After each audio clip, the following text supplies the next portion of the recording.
క్రీస్తు సంక్రాంతి సంబరాల్లో భాగంగా తిరుపతి జిల్లా చంద్రగిరి మండలంలో పోట్ల గిత్తలు పరిగెడుతూ జల్లికట్టు ఘనంగా నిర్వహించుకున్నట్లు స్థానిక ప్రజలు పేర్కొన్నారు. చంద్రగిరి మండలం కొత్త సానంబట్ల గ్రామంలో జల్లికట్ల వేడుకలు ఘనంగా నిర్వహించారు. ఈ సందర్భంగా పోట్ల గిత్తలు యువకులు వృద్ధులపై దూసుకెళ్లడంతో ఉత్కంఠత వాతావరణం నెలకొంది. ఈ జల్లికట్టు వేడుకల్లో పాల్గొనడానికి చుట్టుపక్కల గ్రామాల నుండి రైతులు తమ పశువులను సింగారించుకొని పోటాపోటీగా ఇక్కడికి చేరుకున్నారు.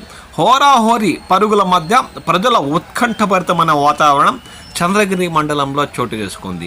దీంతో ఆనందం వెల్లివిరిసింది.